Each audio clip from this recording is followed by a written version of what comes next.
Hello and welcome back to GT Alaskan Adventures. Gary here. Hey, today we're going to try to create a winter front for my John Deere 1025R.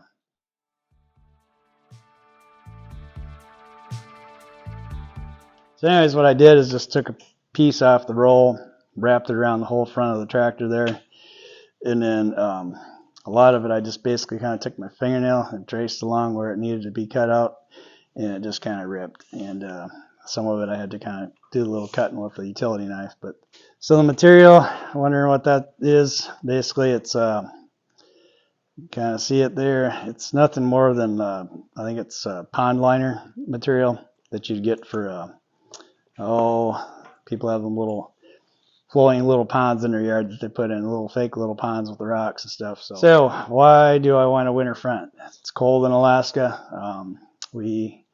Sometimes I'm snow blowing, it's 15 up to 20 below outside. Not always, but there's been plenty of times, at least last winter, that has been the case. So the tractor, the Mauser Cab there, it does a pretty good job with the heat, but when it gets that cold, the heat is kind of lukewarm. Yes, there is a warmer thermostat you can put in there. I don't really know which one I have in mind, but we really just didn't want to go that route. So and I'll get into the reasons why I think there's more problems. So last winter, this little pre-screen, I basically took a piece of, right there it is, those real thin cutting boards, and I took that and fixed it to the back side of this and shoved it on down in there, and that seemed to kind of do the trick. The heat came up in the tractor. Life seemed good. Didn't really seem to have any issues. One time the temperature come out, I just opened the hood on the tractor, pulled it out of there. Temperature was only like about midway on the gauge, and I just said, hey, that's enough. I don't want to see it go any higher. And so it was warmer out. I just pulled it out. Well, this winter, one time my wife was doing the snow blowing, and it actually, I don't know how, it didn't get in the red zone. I seen a picture of the temperature gauge that she texted me, but it got warm. And so I had to get it out of there right quick. And then if you snow blow with your tractor, depending on, I guess, the conditions and the climate that you're snow blowing snow in, and mine will fill this whole basically area. The whole grill of the tractor will just be choked with snow. My headlights, they become pretty much useless, which they're not really that great anyways. But yeah, so it just kind of chokes it full of snow. Now you'd think with all that snow that would kind of restrict the airflow and the temperature would come up, but I don't know, it didn't really seem like it did. This seemed to be the trick, this here. The next problem that I discovered, and this was after, world record snowfalls for this year, and we'd gotten a lot. And after 3, maybe 4 days of blowing snow back to back, I come home and I got on the tractor to kind of do some more cleaning up. And that day the tractor was running fine, but it's kind of was poofing out some smoke there. And I thought, well, what's going on with that? The exhaust is always pretty clean, never seen any kind of soot in it, and except for at startup you'll see a little soot, but that always clears and you never see it again. Well, that particular day, anytime I was kind of putting a load on the tractor, I was seeing some visible signs of some soot coming out of the exhaust. So after I got done blowing, I was a little concerned about it. I did some investigating, and I took the air cleaner apart here and wanted to inspect inside there. Well, I had droplets of water on the bottom of the air filter box there. Of course, it had been in a heated garage for a while. And my filter, when I pulled it out, the bottom side of my filter actually had moisture on it. It was a little bit wet. So we dried it out, put it back in. Since then, I've blowed snow and not had any issues with it. But that leads me to believe that probably on a regular basis, I'm sucking snow through here. And, maybe if you don't blow that many days consecutively, like I said, it comes in a heated shop and it's always in here. I imagine it has a chance to kind of dry out before it gets used again. And life's good. But the whole thing kind of concerns me. So what I'm going to attempt to do is put this winter front on there. And I'm not going to get super crazy on trying to fasten it on there. I'm not really wanting to buy one because I don't really know if it's going to work.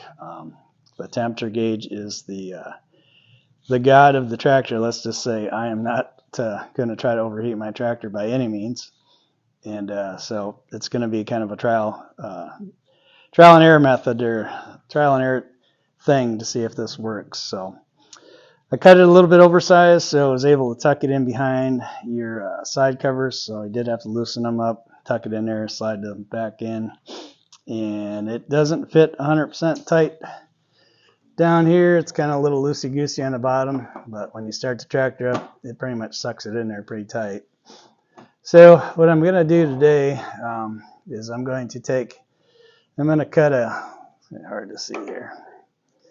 I'm going to try to cut a square hole out of here and remove some material, and then I'm going to take some more of this material I got and cut that same square but a little bit bigger. And what I want to do is take and stitch and sew some Velcro on there so that I can basically put that square piece on there and run it like that. And if I have overheating issues, I'm going to pull that piece off and see if that will work. And that's pretty far down on the grill, so I'm thinking that would keep that snow from coming into the snout here, which is the hope. But like I said, it could be all for just shits and giggles, I guess, doing this. I could be just taking the whole thing off and starting with another plan.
Okay, so it's the next day here. I finished this up kind of late last night, and I didn't get around to finishing the video, so I just wanted to show you real quick. Talked about cutting a hole in here, and so this is what I did, the hand sewing technique. Yeah, that was, I think the summer would have been here by the time I finished, so we ended up playing around with the wife's sewing machine. So basically, stitch Velcro on the back side of this cover, and then stitch Velcro on the opening. And so that, if it gets too warm, that'll allow me to open that up and let some more cold air in there. And if it works, hopefully when it's cold enough out, I won't have to open this up at all. Just leave this cover on there, but at least that way it gives me an opportunity to let some air in there without having to take the whole thing off the front of the tractor. And we'll grab the camera here, just kind of give you a once over of it. So basically, like I was saying, I just tucked it under the edge of this here. I did use, if you look really close, use a small piece of wire. Just kind of fed it through the grill and tied it on the back side. But there's a fastener on this side like that, a fastener on the other side like that. And then right here, where it kind of rolls over the nose, I just took two small pieces of wire, ran it up to my little windshield washer bottle. So it'll be, if it gets too warm, it'll be easy to take off. Just lift these wires off of here, take some side cutters and cut them little pieces off there, and then this part here, just grab it and it'll just pull right out of there. So hopefully that's not going to be the case, but I don't really know. Like I said, I'll have to find out how this all works. So one thing I did do, you see right there some truck camper foam with adhesive on the one side. So last night after I got it all in here and I wanted to kind of see what it looked like once you started the tractor up. And yeah, she sucks down on that grill pretty good once the fan's going and everything. But I did take a piece of paper and right here by the headlight on both sides there, put a piece of paper up there, and man, it just sucked that paper right in. You know, with the hood closed, it sucked it right in tight to the headlight into the hood. And so, you know, the whole point of this is to try to keep the snow out of my air snout here for the air cleaner and keep that air cleaner dry. So I took some of that, let's turn the light on here. I took some of that camper sealant and I went around kind of the front nose of the hood. And then I didn't do the paper test again, but I did close the hood down tight. The hood does close properly, and you can, when you shine a light in there, you can see there's just a tiny bit of a gap left. Hardly nothing left there. But yeah, so for some, it took me a day basically to kind of play around cutting it out, and I think the longest part was the sewing process. I'm not really good at sewing machines, but we got her done. So anyways, I hope you enjoyed today's video.